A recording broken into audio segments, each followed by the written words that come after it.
Welcome, everyone. My name is Alta L Price, and it's a great honor to be here this evening, and I'd like to thank you all for joining us. This is Pilsen Community Bookstore's virtual channel. So many of you are joining us from Chicago, but I would like to welcome everyone from around the world who is joining us. And this month marks 2 decades since the opening of Guantanamo.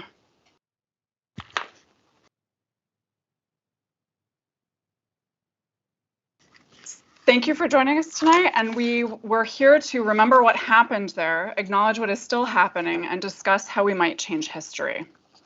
While at Guantanamo, writer, advocate, and former detainee Mansoor Adayfi wrote a series of manuscripts he sent as letters to his attorneys, which he then transformed into this vital chronicle in collaboration with award-winning writer Antonio Aiello.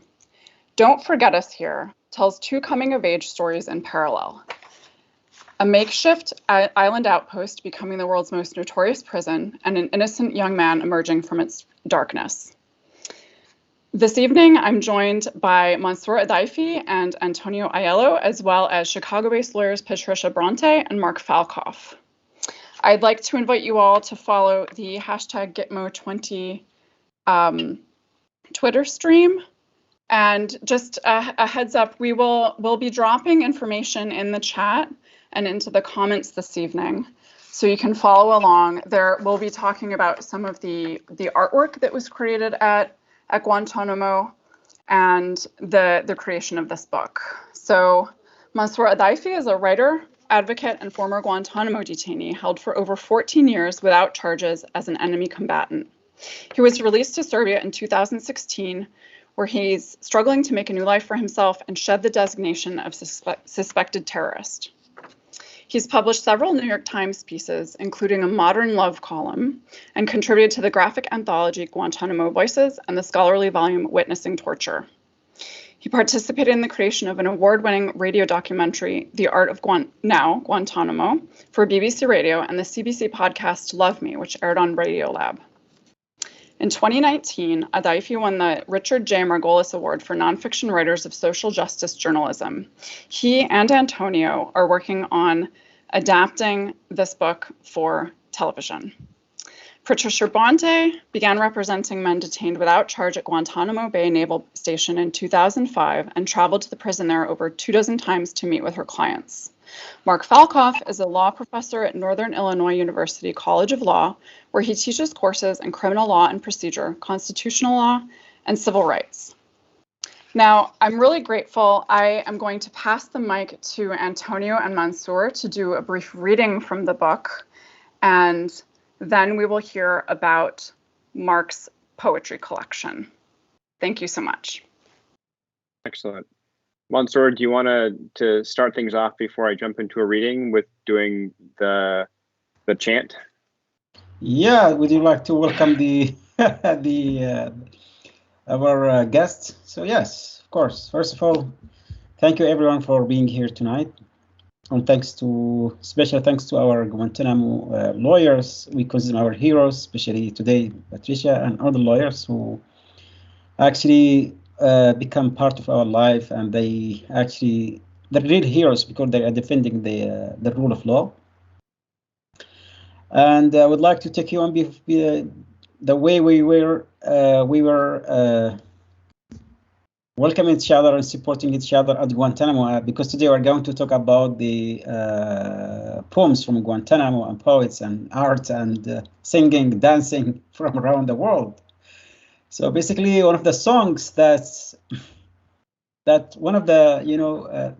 used to repeat almost like every single day when someone come to the block or leave the block, or when the new group arrive at Guantanamo. So it was like arriving at Guantanamo is like arriving at hell. But when someone heard that song, especially the brother, when they arrived, hooded, shackled, beating, tired of the long journey, they would hear us like singing for them, and they would thought, everything is fine. They used to tell us, we thought that you guys in a summer camp, hearing all like people collectively hear a song in one voice. I mean, collectively at least 200 or 250 prisoner sing at the same time. I'm not a singer, So if you don't like my voice, excuse me. So I would say like حبا حبا باللي جا باللي جا يا مرحبا باللي جا باللي جا حبا حبا, which means welcome, welcome by the one who come. So welcome to where? To Guantanamo. It was a message to encourage the people. It gave, you know, someone solidarity and encouragement, especially the brothers who used to go to interrogation or torture, and especially the young or the old try to, you know, to encourage everyone, especially for those who arrived, because usually they have like the process station when they receive the detainees. So when we heard the, you know, there's like they would like seize, move, lockdown, everything. So you would sing for them, because they would take the brothers and put them in some kind of like solitary confinement for 1 or 2 months for intense interrogation. But the first thing they hear at Guantanamo were singing that some assurance, everything's okay, you'll be fine. So later on, the brother would come to us. They said, "You guys tricked us. We thought we were going to a summer camp hearing you singing, but they end up in solitary confinement." So basically, this is the entry to this session. That's excellent. And I've heard Mansoor sing it with some of his other brothers on a WhatsApp, and it was really, hearing all the voices together was amazing. And I can't imagine hearing it booming throughout the camps. So to bring us into the book, I'm going to go ahead and read a couple of passages that Mansoor and I thought would be appropriate given where we are in time, as we approach the 20th anniversary of the opening of Guantanamo tomorrow, and what some of the things were that that helped men survive, little things that helped them get through it. So I'm going to read a couple of passages about the sea and about time, and I'll just dive right in. So the first passage is, the setup is before one of the major hurricanes hit Guantanamo, and the camp was evacuated of staff, and they left the prisoners in their cells to weather the storm on their own. So for the first time, our blocks quieted down. No guards, no chains, no banging and clanking. The song of our daily lives changed that day so that the wind could sing to us. Without the green tarps, we looked out our window and saw the sea, the vast and beautiful sea, dark and angry, and the sea saw us too and raged at what it saw. Hundreds of men in metal cages. Allahu Akbar, an Afghani brother called out when he saw the sea for the first time. Allahu Akbar, brothers called out, thanking Allah for the wonder of this beautiful sea. When the calls quieted down and we were alone in the camp, we faced our friend the sea in silence. We watched him flex his muscles and bend the world with his strength. We listened to him howl and whistle and punch the rocks below with powerful waves. When the cells and cages began to fill with water from the storm surge, some of us were afraid that the sea wanted to carry us away with it. It was scary how mad the sea was, and how loud the wind screamed and pulled at our roof. And just when we thought our friend would take us away, he calmed down, and soon we caught a glimpse of Allah's tranquil beauty. Those hours without the tarps were like a vacation. When the storm passed, the sea looked refreshed and calm, the blue so deep it burned my eyes. Out on the horizon, a huge ship sailed silently by. It was such a strange and beautiful sight, that lone ship on the open sea. We all waited for something magic to happen. Maybe that ship would come and free us. But the ship passed too, and we were alone again. After 3 days, workers returned and put up the green tarps, blocking our view of the sea. When the guards came back and the noise started again, we had loved the sea, and now we loved the sea even more. The sea had scared away the Americans and left us unharmed. Knowing he was there, we were a little less alone. So the next section is about 10 years later, and this is toward the end of Mansoor's detention at Guantanamo. And it's relevant because they have a dark sense of humor, and Mansoor gets into this. But it's a reminder of how long men were held at Guantanamo without being charged with crimes. They were held arbitrarily without legal representation, and they changed. So in the early years of our uncertain detention, we teased each other about how long we would be there, imagining the worst. We'd say things like, I think the Americans will keep us here until we become old men with no teeth. Or we should put in requests now for wheelchairs. By the time interrogators and the camp admin approve them, we'll probably need them. There were almost always a bitter truth to our jokes. After 13 years, some brothers couldn't walk anymore, and they did need wheelchairs and walkers. Some of us had lost our teeth and now had dentures. I'd had many teeth removed. The years without toothbrushes and toothpaste had caught up with me. I had to start wearing glasses. The harsh light from 8 years of solitary confinement had damaged my eyes badly. Many of us suffered from high blood pressure, diabetes, and high cholesterol. This all scared me. I wasn't worried just about my body. Life in prison was like having your hard drive slowly erased. The longer you stayed, the more your memories were overwritten with new ones. It was what we all thought. I talked to my family every 3 or 4 months, and that helped me remember. They sent me letters with news that helped too, but I looked for something more than I got from the news or phone calls or meetings with my attorneys. An emotional bond with the outside world that had been taken away from us. I found that connection in stolen moments with the natural world, like with my dear friend the sea. He had a magic power that healed me and took away some of my sadness. I could tell the sea anything, and he would keep it and carry it away. We all loved the sea, and catching just a glimpse of our friend made us happy and calm. From the upper level of Camp 5 Delta Block, some of my brothers had a view of the sea. Anytime I felt hopeless or lost, I went to one of those brothers and asked to look out their window. I said to the sea, "Nice to see you again, my friend. People change, but you never do." Sometimes I spent an hour or more just staring out at my friend, lost in memories. It transported me to the beaches in Hudeta and the carefree happiness I'd felt as a child. In my mind, I could throw myself into the waves and try to wash away the difficult life I'd lived at Guantanamo. It always made me feel a little better. And with that, I'm going to hand it over to Marc, who I think can speak more about the poetry and the art of Guantanamo. Thanks so much. So let me start off.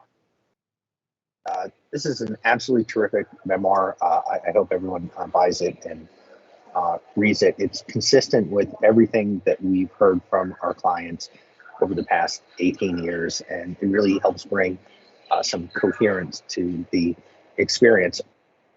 Just very briefly about Poems from Guantanamo, which is a collection of poetry that was written by detainees inside the wire, was published in 2007. I'll tell just a very little bit about the genesis of the project, but before I do, I just want to read a little snippet of one of the poems called Ode to the Sea, just because to me it resonates with the passage that we just heard. So just a small piece of this poem in which the poet initially talks about the sea as a kind of emblem of hope and as a friend in some way, but also as in some ways treacherous. And were it not for the chains of the faithless, I would have dived into you and reached my beloved family or perished in your arms. Your beaches are sadness, captivity, pain, and injustice. Your bitterness eats away at my patience. Your calm is like death. Your sweeping waves are strange. The silence that rises up from you holds treachery in its fold. Oh, see, you taunt us in our captivity. You have colluded with our enemies, and you cruelly guard us. Don't the rocks tell you of the crimes committed in their midst? Doesn't Cuba, the vanquished, translate its stories for you? That's the end of the little snippet. And the Cuba and vanquished is a pun, a kind of a bilingual pun there. Some of the poems that we found had been generated by the men at Guantanamo and moved we lawyers to try to put together the book. Just very briefly, the real start of it happened because we have communications from our clients that end up in the secure facility.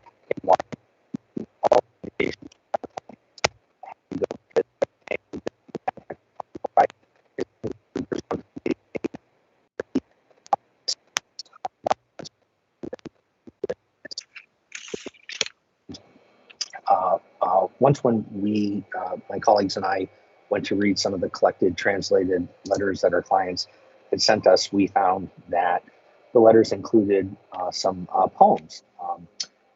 So mixed in with the description of some of the typical indignities that the men had suffered at Guantanamo, the kinds of things that you've heard about now, like having their trousers taken away from them so that they could not pray because they weren't dressed modestly.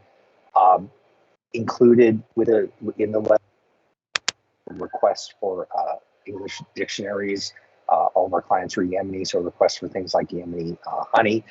We also found a couple of poems. So that's interesting in its own right. I guess it was very interesting to me because I just finished reading a collection of poems by Brian Turner, who was a United States soldier, a vet from the Iraq War. And in his beautiful poems, he was clearly creating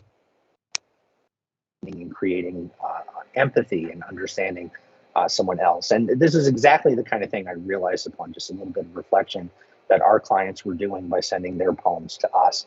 And I thought that wouldn't it be wonderful if the American public could get a sense of their humanity and see that that the men there were striving to create, maybe give a little bit of an antidote to the perception that had been generated by the detainees that these were the worst of the worst, men who would gnaw through the hydraulic lines of a jet to bring it down, other nonsense like that.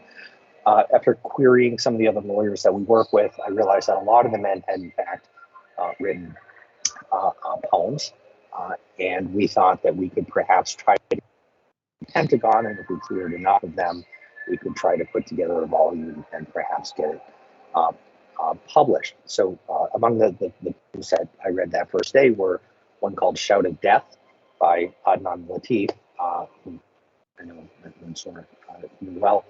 I can't talk about that poem because that was never cleared by the Pentagon. It's still understood to be a security threat, which is a little bit silly, but it was cataloging some of the abuse that Adnan had suffered at the hands of the military. At any rate, we were able ultimately to get enough poems cleared through this process that we could put together this relatively slim volume and describe some of the ways in which first present the poetry, some of which was beautiful, and also describe some of the ways, some of the circumstances in which the poems were created, which were fascinating, the kinds of things that you read about in Mansoor's book. But for example, inscribing short poems into styrofoam cups that would be passed around and eventually, of course, that would be the garbage. Very much akin to trying to take some tomato seeds from a lunch and try to plant them in the scrabbly soil of Guantanamo, just kind of hoping for rejection of published on the volume.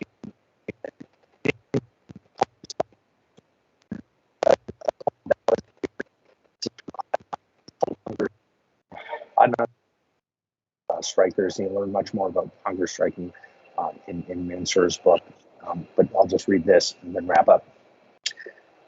Hunger strike poem. They are criminals increasing their crimes. They are criminals claiming to be peace-loving. They are criminals torturing the hunger strikers. They're artists of torture. They're artists of pain and fatigue. They're artists of insults and humiliation. They're faithless traitors and cowards. They have surpassed devils with their criminal acts. They do not respect the law. They do not respect men. They do not spare the elderly. They do not spare a baby-toothed child. They leave us in prison for years, uncharged because we are Muslim. Where is the world to save us from torture? Where is the world to save us from the fire and sadness? Where is the world to save the hunger strikers? But we are content on the side of justice and right, worshiping the Almighty, and our motto on this island is Salam. I'll just say one word about Adnan. Adnan was unjustly imprisoned since 2002 at Guantanamo. We eventually won the right to have a habeas hearing where a judge could determine whether he should be released or not. And he won that habeas hearing, and he was ordered released, but the Obama administration appealed that decision, and it was reversed by a very conservative Court of Appeals in DC. It was the attempt to have the Supreme Court revisit the case was denied, and not long after Adnan was told that the Supreme Court would not listen to his case, Adnan died in 2012 in Guantanamo, which is just a horrific fate. So that's a little bit of the story of Guantanamo and one of the poets. And I guess I'll just hand it off to Pat. Thanks a lot, Mark. Mansoor, I just want to say thank you very much for calling the lawyers heroes. But in my book, the heroes are the men who withstood with such courage and such fortitude all the things that were thrown at them at Guantanamo. And yet, look at you here. Here you are surrounded virtually, okay, but surrounded by Americans. And you have the generosity of spirit not to hold all that against you. Now, I don't know if I could have withstood what you did physically at Guantanamo, but I'm pretty sure that mentally it would have completely destroyed me. And also that afterwards, I would not want to have anything to do with people of that nationality who had inflicted that torture on me. So, you're my hero. And your book really conveys that, it's quite an unbelievable story. I mean, I just want to ask you, how old were you when you first came into United States custody? Well, thank you, Patricia. Basically, just let you know, most of my friends and supporters are from the United States, and my close, crazy friend and partner, Antonio. So basically, alhamdulillah, I didn't hold any grudge or hate against anyone. And alhamdulillah, I didn't look at Americans through Guantanamo or through the Bush administration or Trump's administration, their species. I think America is bigger than this. I admire the value, the people, and the system they have, because I believe it's one of the most powerful countries that exists. Not because its power, but I hope America will play a crucial role for balancing the world. So when I was sold to the CIA, I was only 18 years old, full of energy. And how long were you? So you were in a CIA secret prison before you came to Guantanamo, yeah, right? I was in the black side, one of the black sides, basically. I turned 19 in the black side. How long were you there? Do you know? Over 2 months, yes. At the beginning, Okay. I was sold as Al-Qaeda, Middle Age Egyptian general, not even insider. So basically, I was sold, I think, twice, from one lord to another, then to the Americans, basically, because when said Americans, not the people, I mean the CIA and their operation in Afghanistan, the airplanes used to throw flyers offering a large bounty of money. Some of the Afghanis sold their own neighbors. Some of them rivals, because someone if get like 5,000, 10, 15, 50, 100, $200,000. It means, like life changing. So basically, yes. Yeah. Well, so that's a really interesting point, because a lot of people, when they find out what I was doing down at Guantanamo, they ask me, well, how did your clients end up getting picked up? Like as though they must have done something wrong.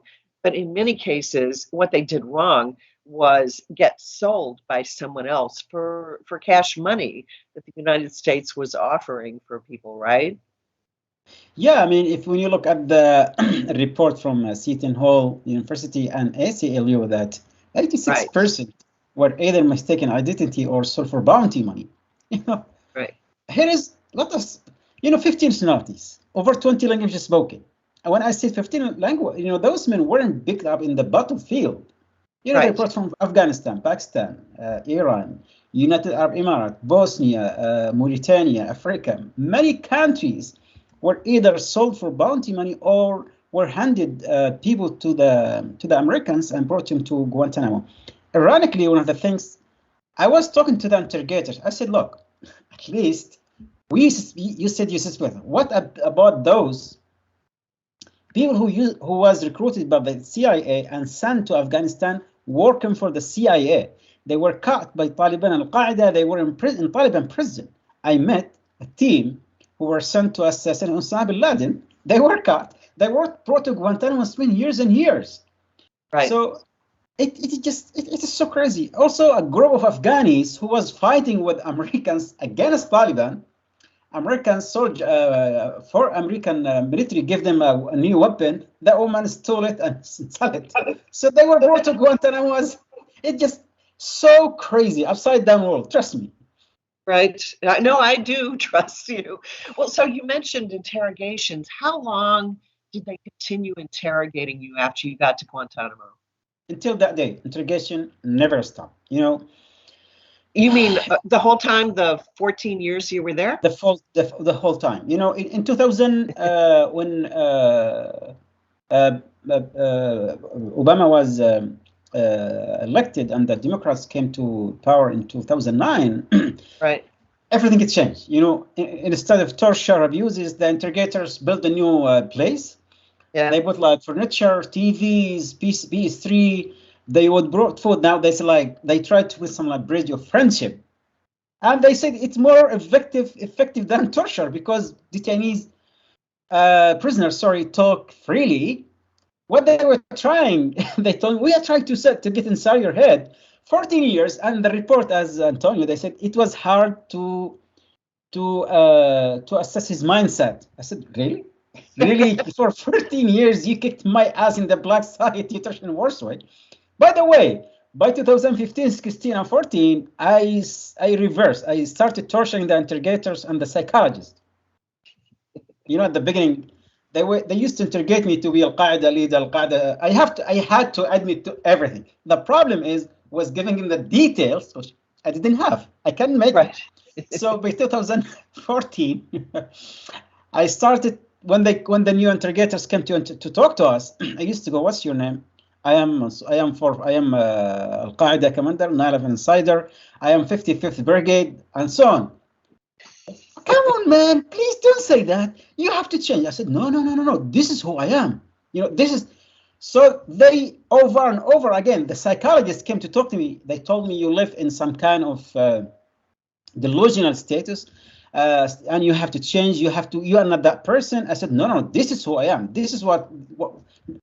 No, they tried to convince me. They even threatened me. They said, we're going to put you in the psychiatrist facility. We're going to give you some medicine. And they came to talk to my brothers. Tell Mansoor to stop. Tell him, convince him that he's not that person. I said, no. That's what have you been doing for me for the last 14 years? Now you want me to change? No, I'm not changing.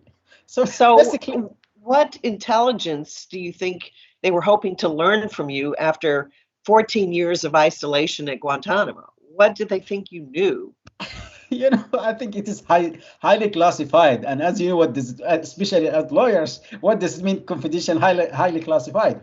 So when I come to read the report, as you see, at the beginning, I was Al-Qaeda leader, 9/11 insider, commander. By the end, they said it is actually unclear if he actually joined Al-Qaeda. And none of Al-Qaeda commanders or Al-Qaeda members recognize him as member of Al-Qaeda. Right. I told them, no, you cannot take that from me. I'm happy to be a general. You cannot take it. So it is so crazy. I said, look, either you say he's not Al-Qaeda or said he's Al-Qaeda. They said, no, we cannot tell the world we detain an innocent man for 14 years. We have to say something.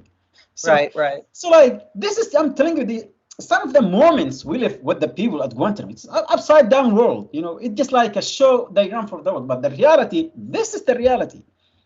Yeah.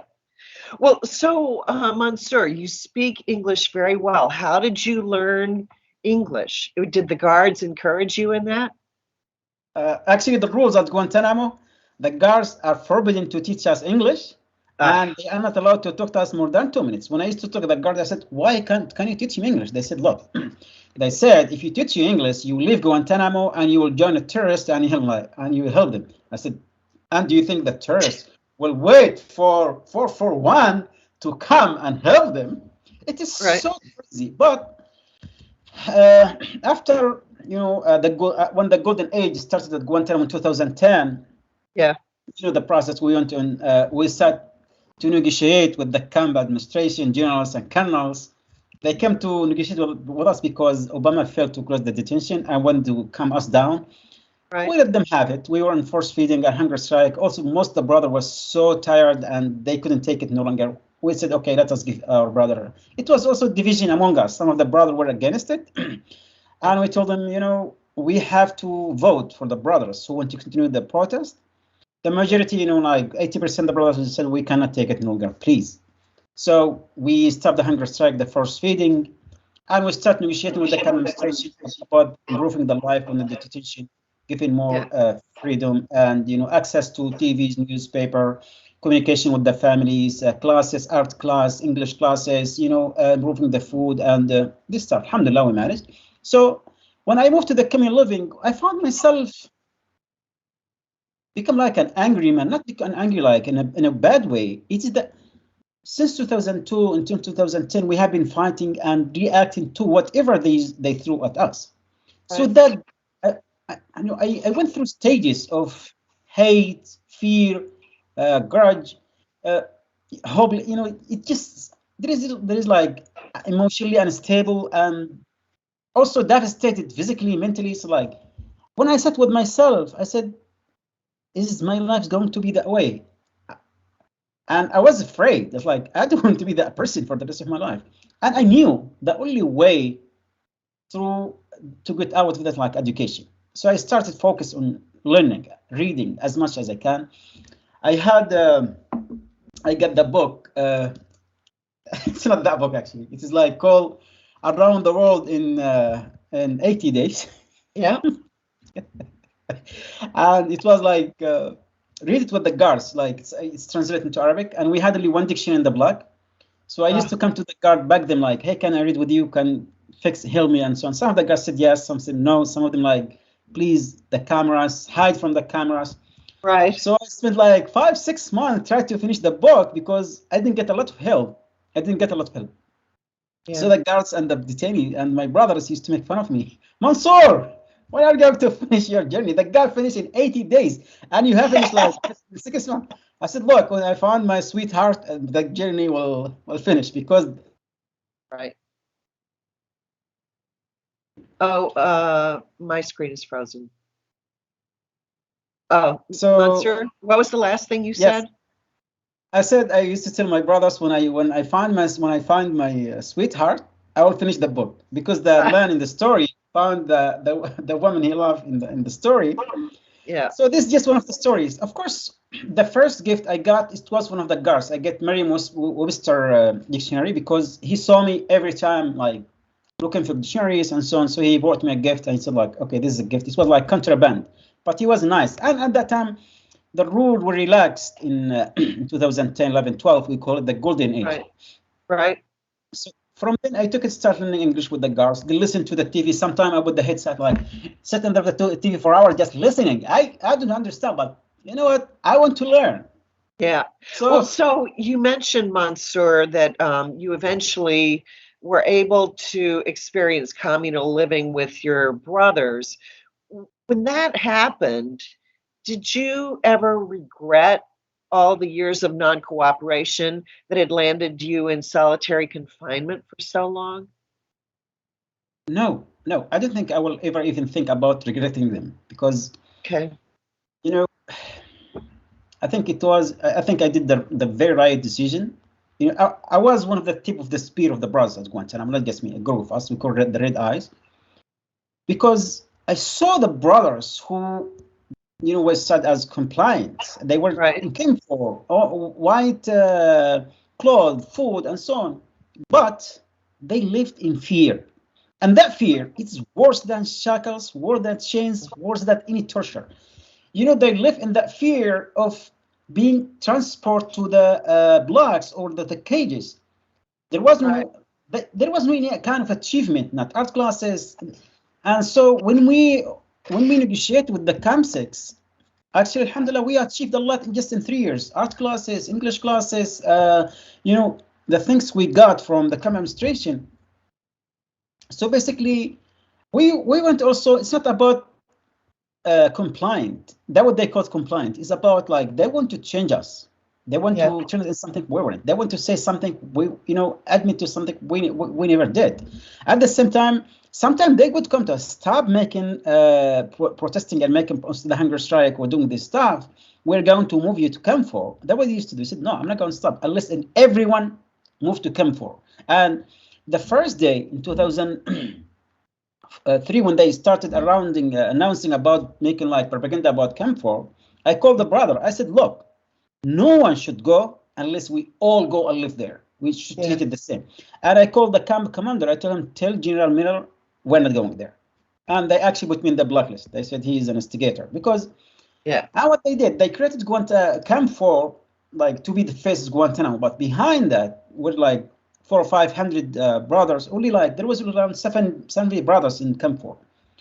So basically, someone has to stand. Someone had to do something, and I found myself. I couldn't just. I'm not that type of person who can sit and watch. Where I come from, I'm a tribal man, so not like a bad person. It's like tribals as our nature, where we live by our code, like integrity, transparency, courage, honor, hospitality, and so on. And when someone came to, I was like, at that time, right or wrong, like the thing they used is wrong and shouldn't be have been done there. So like, no, this is wrong. I'm not gonna do it. You cannot do that. So they took it as, fighting, or they classified us Al-Qaeda cell operating in Guantanamo. Right. So for the benefit of the viewers who might not realize this, the General Miller that Mansoor was negotiating with, he is the same guy who was then later sent to Abu Ghraib prison in Iraq. And he had the marching orders to Gitmoize Abu Ghraib, which obviously he did quite well. And we all know what the result was that was. So I just want to interject that. Mansoor, was your family able to visit you when you were at Guantanamo? I think I have to ask one of the lawyers, Patricia. She is the best one who can answer that question. Yeah, well, I know. So the answer is obviously no. But how long was it? The only people who actually managed to break all, they didn't need any kind of like CIA classified clearance or high clearance to come to Guantanamo, break all the rules. It was our family and friends, animals, iguana, cats, bananas. Right. Princess, right? Yes. So how long was it from the time you got to Guantanamo till you were first able to speak to your family by phone? Until 2011. Oh my God. 9 Yes. years? You went 9 years. My family first learned about me in 2007 when one of the brothers, a Yemeni brother, left Guantanamo. I told him before he left, please, can you tell my family I'm here? Right. So I received the message. They said, yes, we had no idea where we were missing. We thought you died, or so basically, not the Yemeni government informed, not the ICRC, not the American government. No one told my family I was in Guantanamo. So, are you able to visit with your family now in person? No, not yet, because you see behind me, it's life after Guantanamo, basically. Tell me about that. It is the rest of the story of the book. I think we are going, inshallah, depend on my friend and partner, Antonio. We are trying to get it done. Right. So this is our next project, life after Guantanamo. So far, no, I haven't met my family. And, especially because the situation in Yemen and my situation. And live after Guantanamo, Patricia, as you know, there's some of the cases. And like, by the way, I finished my university last year in September, and my thesis was about rehabilitation and reintegration of former Guantanamo detainees into social life and the labor market. The result. Right, and you got a degree with honors, right, in business administration. Is that right? Yeah, I got degree with honor and was the student of the year too in my faculty. See, that's totally amazing to me that you were able to do that. So you got your GED while you were still at Guantanamo, right? Yeah. I told you at What was Guantanamo, that like? I focus on education, and I tried to enroll in colleges. Even my lawyer Andy Hart, he really worked so hard to get me enrolled in college in the United States. He applied for many colleges. I was accepted by one of the colleges, but the government said no, he cannot. So it was like a good news, but then when they said no, it was like. So I started working my GED, but they refused to give me the certificate. They said no, there will be some names, and we cannot announce them as classified. Again, it's the same story. That's ridiculous. I'm sorry. It just. Well, so let me go back a little bit to what you were saying about the hunger strike. Can you tell people what it feels like to be on hunger strike? Because I don't think many, if any of us, have ever experienced that. Hunger strike, Mr. Hunger Strike, a crazy guy. As Muslim, we fast Ramadan. So when I arrived at Guantanamo, I never heard about something called hunger strike. I never heard of someone who wouldn't even like stop eating for days. As Muslim, we stop eating like during the day and eat like during when sun sets down. Right. So at Guantanamo, when before Guantanamo, we had been through a lot: torture, abuses, beating, and it just accumulated, and it never get any better. When we arrived at Guantanamo, it was also, as you know, like really bad, and so we didn't know what to do. I mean, we get beaten anyway. You do something or you do nothing. So one of the days, like especially when it comes to matter of religious desecration, this is really serious, and it hurt us so bad.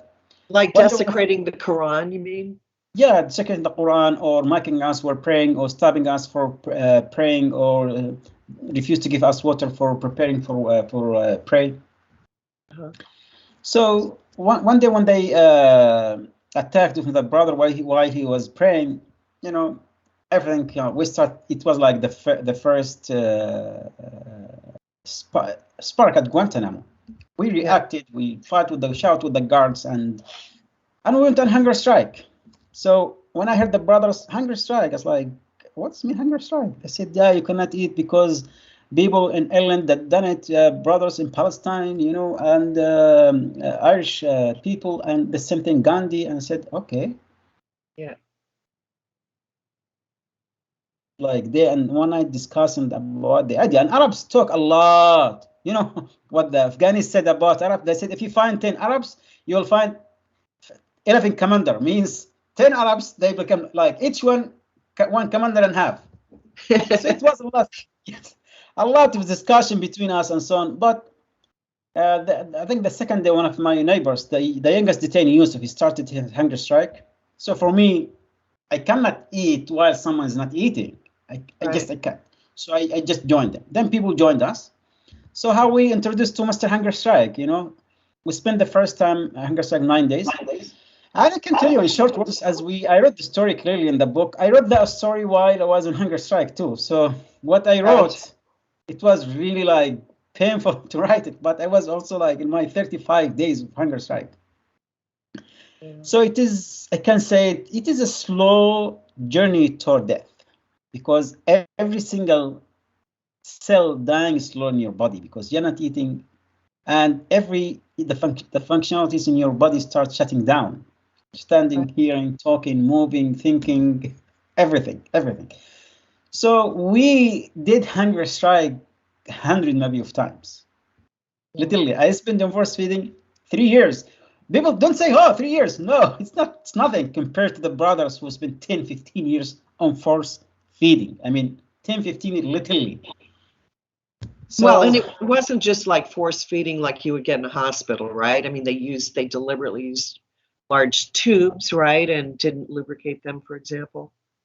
No, the first feeding was another story. The way it started, and you're not getting force feeding all the time. For example, I when I was transferred to Guantanamo, I was weighing around 119 or 20 pounds. So this is the way they consider. If I go like under 100 pounds until like 80, 89, Yeah. now they will start to feed me until I reach 120, then they will stop.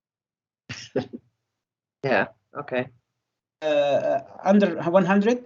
It was also a way of torture, and I was debating, also talking to the doctor. I said, either let us die or feed us properly, because what you do is torture. They said, no.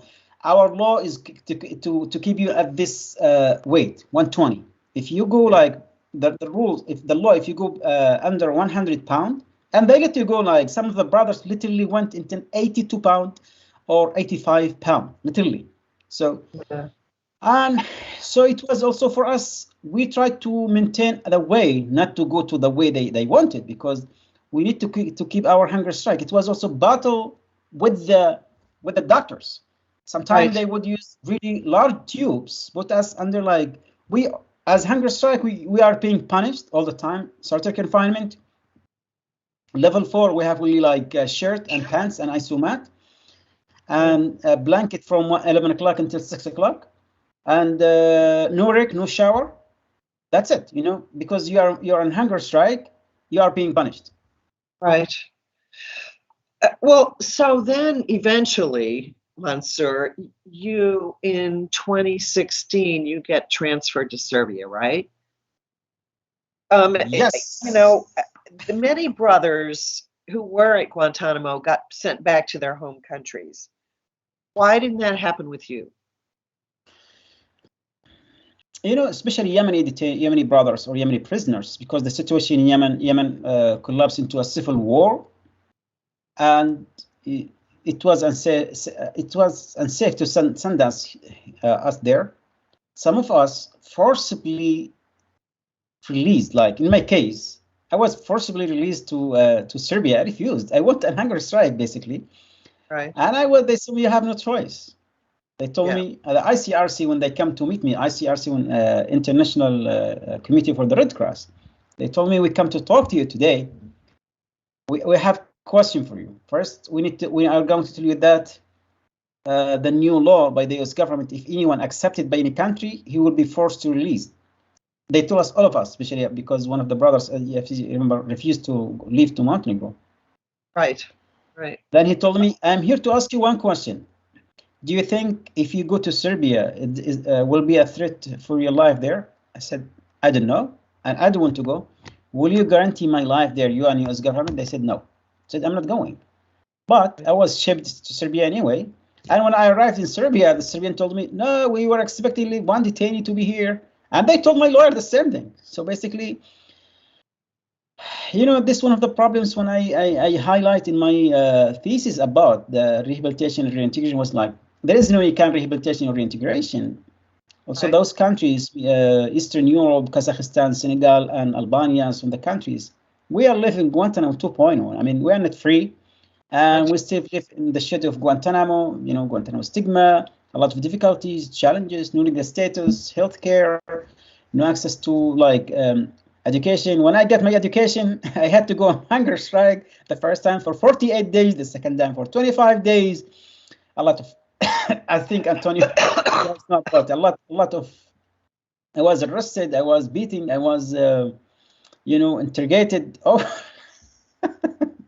it's just crazy.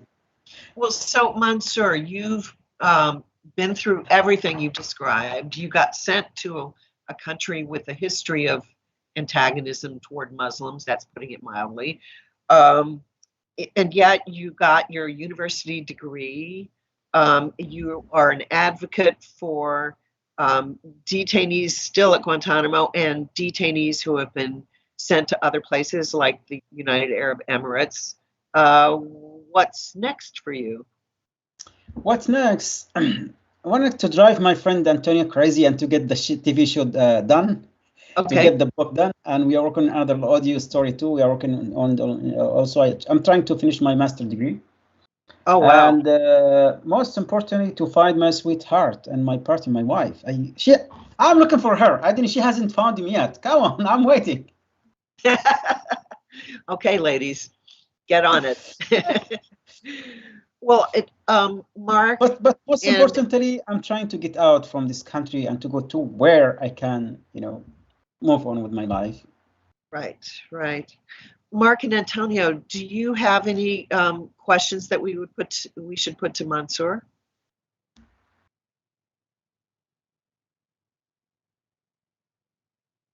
Oh, I'm hearing. Oh, there we go.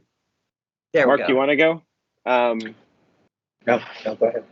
So, Mansoor, I think my questions, I'm so deeply, involved in what you've been through at Guantanamo, but I'm still want people to understand what you're going through in Serbia and what you're going through just as far as the stigma of Guantanamo. And I think this is an important question because it doesn't just apply to you. I think it applies to everybody. And I think the United States has done a really good job of trying to just forget the prisoners who were detained at Guantanamo. And once they're released, to let them go and say, kind of wipe their hands and say, well, they've been released, they've been placed in other countries, we're no longer accountable. And I've read a couple of things recently that the United States has said explicitly that they're not accountable for prisoners who have been placed in other countries. The terms are up, it's kind of out of their hands. And yet you can't leave Serbia. And it seems to be that you can't leave Serbia, probably because the United States won't let you leave Serbia. So can you talk a little bit about just your situation and, your troubles trying to, relocate out of Serbia, and also some of your other friends who suffer from even worse circumstances than you suffer from? Antonio, for the last 5 years, as you know, I lived through uncertainty and I was threatened to be deported. I was accused of being for talking to the media, accused of being doing some propaganda for terrorism. I was arrested over and over again. I was asked to shut my mouth. I was asked to stop talking to American lawyers. But one thing, if I learn at Guantanamo, just to go to do the right thing. So basically, I'm not allowed to leave even Belgrade unless I have to report 3 days before. Why, when, where, how, and this question. And anyone I get in contact with, as you know, get either arrested or called by the police and interrogated. So basically, even the way the Serbian media presented me as Al-Qaeda, as a killer, as a terrorist, and told me, stupid, go back to Guantanamo, as you see in their newspaper. So even the media in these countries play a major role how they present us to the society. I have tried, one of the things that really hurt me so much, that I found a woman I wanted to get married to. I wasn't allowed to travel because I didn't have travel document. This is the reason. I tried with my own country, 5 Yemen embassies, different embassies around the world, no travel document. Also, the stigma we live in, because as I told you, those countries, they don't recognize, and they don't know what does it mean, rehabilitation or reintegration. They don't know what it means to spend around 15 years in jail. And it was a matter of money and doing a favor for the United States. And especially when Trump came to presidency, he closed the office at State Department. So Serbian government told me, literally, they told me everything has changed now. Trump is in power, and everything went worse. I was evicted, my studying stopped, and now I'm trying to get to leave this country. Maybe I'm lucky, but some of the brothers, as you know, they were in Senegal, they were deported back to Libya, where they end up spending another 2 years in jail, torture.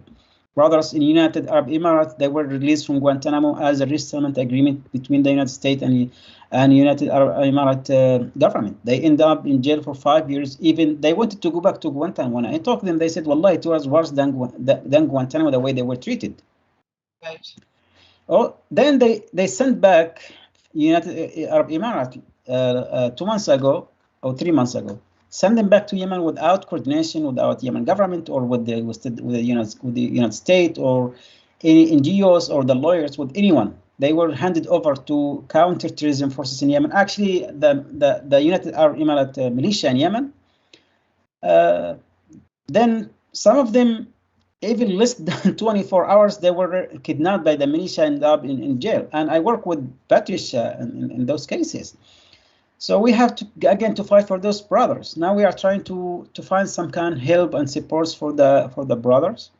And those cases. And there is other cases in Kazakhstan, in some of the cases in Bulgaria and Albania and Slovakia. And there is a lot refuse to get involved. And sometimes they need just to talk to those government to do something about it. And, you know, we didn't know what to do. We didn't know who should we talk to. And we found out like sometimes helpless, and we have sometimes just to talk to the media about to highlight those cases. And I hope that Biden administration can do something about it. They said after they maybe release some of the Guantanamo prisoners, they might look at the cases. So Antonio, I think you were aware of my case. Sometimes I get angry and mad at you and fight with you sometimes. I'm sorry, but it's all part of the relationship. It's all part of everyday life.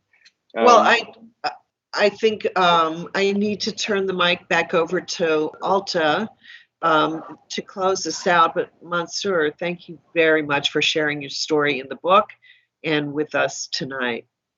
Yeah, I would like to say just one word for the viewer. Please join us today in the tweet storm #Gitmo20 hashtag #Go2020, and please. We have, last year, I will send a letter to Mr. Biden for the closure of Guantanamo 8-point plan. If you can endorse the letter and help us to, you know, create some kind of pressure to close the Guantanamo. I think Guantanamo can be closed by you. And I really thank American, special thanks to the lawyers for Guantanamo, Patricia. My thanks to my deceased lawyer, Andy Hart, to Aunt Beth Jacob.